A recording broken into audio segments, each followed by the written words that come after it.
అండి నమస్తే. నేను మీ Sonia. Welcome back to our channel smart Soni Shiva. ఈరోజు మన వీడియోలో మన ట్రెడిషనల్ రెసిపీ అయిన అసలైన చక్రాల రెసిపీని ఎలా చేసుకోవాలో చూపించబోతున్నాను. నేను చెప్పే ప్రాసెస్ని ఫాలో అయితే ఇవి చాలా క్రిస్పీగా, చాలా గుల్లగా, చాలా పర్ఫెక్ట్గా వస్తాయి. బొరబొరలాడుతూ చాలా చాలా బాగుంటాయి అన్నమాట. సో ఇదైతే చాలా ట్రెడిషనల్ రెసిపీ అండి, పాతకాలం రెసిపీ అనమాట. సేమ్ నేను అదే పద్ధతిలో ఇప్పుడు ఈ వీడియోలో మీకు నేను చేసి చూపించబోతున్నాను. మన అమ్మమ్మల కాలం నాటి ఈ రెసిపీని సేమ్ యాజ్ ఇట్ ఈస్ చేయబోతున్నాను అనమాట. ఈ చక్రాలని మీ సైడ్ ఏమని పిలుస్తారో కూడా నా కామెంట్ సెక్షన్లో కామెంట్ చేయండి. వీడియోని స్కిప్ చేయకుండా లాస్ట్ వరకు చూసేయండి. మన ఛానల్ ఫస్ట్ టైం చూస్తుంటే సబ్స్క్రైబ్ చేయండి. అలాగే మొదటిసారి ఈ వంట చేస్తున్నా సరే చాలా పర్ఫెక్ట్గా కుదురుతాయి. సో తప్పకుండా యాజ్ ఇట్ ఈస్ ఈ మెజర్మెంట్స్ని ఫాలో అవ్వండి. ముందుగా చక్రాలు చేయడం కోసం ఒక వెడల్పుగా ఉండే పెద్ద గిన్నెని తీసుకోండి. అందులోకి ఒక అర కేజీ దాకా బియ్యం పిండిని వేసుకోండి. ఇందులోకి ఒక పావు కేజీ దాకా శనగపిండిని కూడా వేసుకోవాలి. ఇప్పుడు బియ్యం పిండి, శనగపిండి మనకి సూపర్ మార్కెట్స్లో దొరికేస్తున్నాయి కాబట్టి అవి తెచ్చుకొని చేసేసుకోవచ్చు. అయితే మన పెద్దవాళ్ళు బియ్యం, పచ్చిశనగపప్పును రెండింటిని కలిపి మిల్లులో ఆడించేవాళ్ళు అనమాట. మీరు కావాలి అంటే రేషన్ బియ్యాన్ని తీసుకొని వాటిని శుభ్రంగా కడిగేసి ఎండలో ఆరబెట్టుకొని కేజీ రేషన్ బియ్యానికి అర కేజీ దాకా పచ్చిశనగపప్పును తీసుకొని మిల్లు పట్టించుకోండి. అలా కాకుండా శనగపిండి కొంచెం తగ్గించుకోవాలనుకుంటే కనుక కేజీ బియ్యానికి పావు కిలో దాకా పచ్చిశనగపప్పును తీసుకోండి. అయితే ఇక్కడ ఒకటి గుర్తుపెట్టుకోండి, బియ్యం పిండి కనుక ఎక్కువగా ఉన్నట్లయితే చక్రాలు అనేవి చాలా గట్టిగా వచ్చేస్తాయి. 1:2 రేషియో తీసుకోవాలి. శనగపిండి ఒక పాలు తీసుకుంటే బియ్యం పిండి 2 పాలు తీసుకున్నట్లయితే కనుక చక్రాలు అనేవి చాలా గుల్లగా వస్తాయి. బియ్యం పిండి, శనగపిండి బౌల్లో వేసేసుకున్న తర్వాత ఇప్పుడు ఇందులోకి రుచికి సరిపడా ఉప్పు వేసుకోండి. సుమారు 2 టేబుల్ స్పూన్ల దాకా ఉప్పు అయితే పడుతుందండి. ఇప్పుడు ఇందులోకి కారానికి తగ్గట్టు 2 లేదా 3 టేబుల్ స్పూన్ల దాకా కారం వేసుకోండి. ఇప్పుడు ఇందులోకి ఒక 1 టేబుల్ స్పూన్ దాకా వామును తీసుకొని ఇలా కొంచెం అరచేతిలో వేసుకొని కొంచెం ఇలా నేను వీడియోలో చూపించిన విధంగా ఇలా నలిపితే కనుక వాము ఫ్లేవర్ అనేది చక్కగా పడుతుందన్నమాట పిండికి. ఇలా అన్నీ కూడా వేసేసుకున్న తర్వాత ఇప్పుడు ఇందులోకి ఒక పావు కప్పు దాకా ఇంట్లో తయారు చేసుకున్న వెన్నని వేసుకోవాలి. నేనైతే ఇక్కడ వెన్న వేస్తున్నాను. మీ దగ్గర వెన్న కనుక లేకపోతే వేడి చేసిన నూనెని కానీ లేదా నెయ్యిని కానీ ఒక 2-3 టేబుల్ స్పూన్ల దాకా వేసుకొని చక్కగా ఇవన్నీ కలిసిపోయి మనకి ఈ పిండి అనేది కొంచెం బ్రెడ్ పౌడర్ లాగా ఇలా వచ్చేటట్టుగా కలుపుకోవాలి.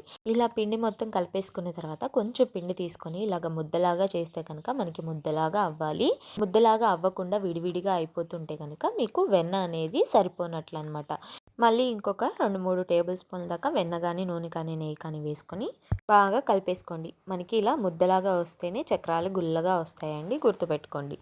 ఇలా కలిపేసుకున్న తర్వాత ఇప్పుడు ఇందులోకి నీళ్లు పోసుకొని కొంచెం కొంచెంగా అంతా కూడా బాగా కలిపేసుకోవాలి. నేను వీడియోలో చూపిస్తున్న విధంగా ఇలా కలుపుకోవాలన్నమాట. పిండి కన్సిస్టెన్సీ ఎలా ఉండాలో నేను చూపిస్తాను. సో ఇలా అంతా కూడా చక్కగా కొంచెం కొంచెం నీళ్ళు వేసుకుంటూ ఇలా ముద్దలాగా అయ్యేంత వరకు కలిపేసుకోవాలి. మనకి పిండి ఎలా ఉండాలంటే కన్సిస్టెన్సీ అనేది ఇలా వేలు పెడితే చక్కగా వేలు అనేది లోపలికి వెళ్ళిపోవాలన్నమాట. ఇంత సాఫ్ట్గా ఉండాలి. మరీ పలుచగా కలుపుకోకూడదు, అలానే మరీ గట్టిగా కలుపుకోకూడదు. నేను వీడియోలో చూపిస్తున్న విధంగా ఇలా చక్కగా కలుపుకోవాలన్నమాట. పలుచగా కలుపుకుంటే కనుక ఆయిల్ అనేది ఎక్కువ పీల్చేస్తుంది. అలాగే గట్టిగా కలుపుకుంటే కనుక చక్రాలు చేసేటప్పుడు ఎక్కువ ప్రెజర్ ఇవ్వాల్సి ఉంటుందన్నమాట. సో ఇలా అంతా కూడా బాగా కలిపేసుకున్న తర్వాత దీని మీద ఒక కాటన్ క్లాత్ని తడుపుకొని ఆ కాటన్ క్లాత్ని వేసేసుకోవాలి.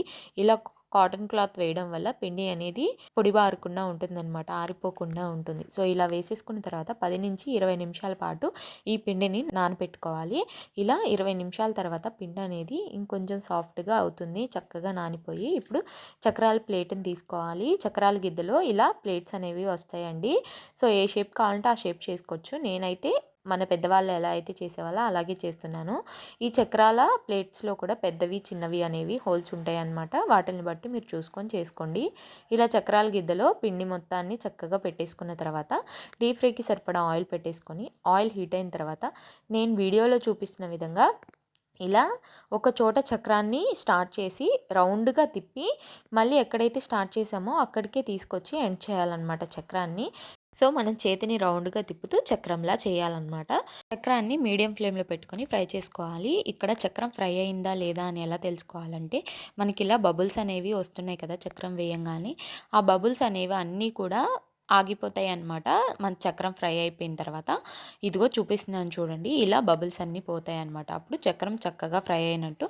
అప్పుడు ఒక స్ట్రైనర్లోకి తీసేసుకొని ప్లేట్లో వేసేసుకోవడమే. ఇలాగే మిగిలినవి కూడా వేసేసుకోవాలన్నమాట. నేను ఇంకొకటి కూడా మీకు క్లారిటీగా చూపిస్తున్నాను చూడండి, చక్రాన్ని ఎలా వేసుకోవాలో ఆయిల్లో. ఇలా ఒక చోట స్టార్ట్ చేసి ఇలా తిప్పుకుంటూ రౌండ్గా ఇలా మధ్యలోకి అనుకుంటూ మనం ఎక్కడైతే చక్రాన్ని స్టార్ట్ చేసామో అక్కడే చక్రాన్ని ఎండ్ చేయాలన్నమాట. అప్పుడు మనం చక్రాన్ని కలుపుతున్నాం కాబట్టి చక్రం అనేది ఆయిల్లో విడిపోకుండా ఉంటుంది. ఇలాగే మీడియం ఫ్లేమ్లో పెట్టుకొని ఫ్రై చేసుకోవాలి. ఇక్కడ మీకు ఇంకొక విషయం చెప్తాను వినండి. చక్రం అనేది ఫ్రై అవ్వకపోతే కనుక, ఫ్రై అవ్వకుండా మీరు కనుక తీసేస్తే మెత్తగా ఉంటుందండి, నారలు సాగుతూ ఉంటాయి చక్రాలు అనేవి. అలా కాకుండా మీరు ఎక్కువగా ఫ్రై చేసేస్తే కనుక చక్రాలు అనేవి బాగా గట్టిగా అలాగే చేదుగా అనిపిస్తాయి అన్నమాట. సో అలా కాకుండా నేను వీడియోలో చూపిస్తున్న విధంగా ఇలా మీడియం ఫ్లేమ్లో మీడియంగా ఫ్రై అయిన తర్వాత తీసుకోవాలన్నమాట. ఇక్కడ ఇది మాత్రం కంపల్సరీగా గుర్తుపెట్టుకోండి. సో ఇలాగే అన్నిటిని కూడా చక్కగా ఒకదాని తర్వాత ఒకటి వేసేసుకొని ఫ్రై చేసేసుకొని సర్వ్ చేసేసుకోవటమే. నాకు తెలిసి పిండి వంటల్లో అన్నిటికన్నా ఈ చక్రాలు చేయడమే చాలా ఈజీ అండి. మీకు వీడియోలో చూస్తుంటే అర్థమవుతుంది కదా, చక్రాలు అనేవి ఎంత క్రిస్పీగా బొరబొరలాడుతూ చాలా గుల్లగా వచ్చాయి.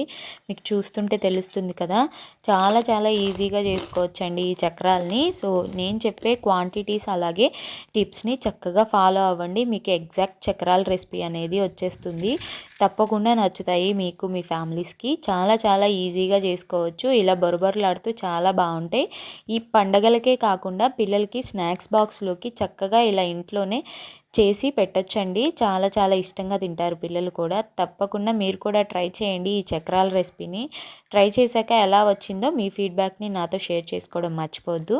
ఒక్కసారి చక్రాల గిద్దలు కొనుక్కొని తెచ్చుకుంటే ఇవి చేసుకోవడం చాలా ఈజీ అండి. మార్కెట్లో చక్రాల గిద్దలు చాలా ఈజీగా దొరుకుతాయి ఎక్కడ కావాలంటే అక్కడ.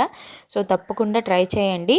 మొదటిసారి చేస్తున్నా సరే నేను చెప్పే టిప్స్ని అలాగే క్వాంటిటీస్ని ఫాలో అయ్యి ఎగ్జాక్ట్గా చేస్తే కనుక తప్పకుండా బాగా వస్తాయి. ఆల్రెడీ మన ఛానల్లో సంక్రాంతి పిండి వంటల రెసిపీస్ని ఆల్రెడీ నేను పోస్ట్ చేశాను. సో మీరు కనుక చూడకపోతే ఎవరికైనా ఇంట్రెస్ట్ ఉంటే కనుక ఆ రెసిపీస్ లింక్స్ని డిస్క్రిప్షన్లో ఇస్తాను లేదా వీడియో ఎండ్లో ఇస్తాను, తప్పకుండా చూసేయండి. బిగినర్స్కి చాలా బాగా యూస్ అవుతాయి అన్నమాట ఈ రెసిపీస్ అన్నీ. సో వీడియో నచ్చితే లైక్ చేయండి, మీ ఫ్రెండ్స్ అండ్ ఫ్యామిలీ రిలేటివ్స్కి షేర్ చేయండి. ఇంకా ఇలాంటి ఎన్నో ఈజీ అండ్ ట్రెడిషనల్ రెసిపీస్ కోసం స్మార్ట్ సోనీ శివ ఛానల్ని సబ్స్క్రైబ్ కూడా చేయండి. ఈ వీడియో అయితే ఇంతే. మరొక మంచి వీడియోతో మళ్ళీ మీ ముందుకు వచ్చేస్తాను. అంతవరకు సెలవు. Bye all.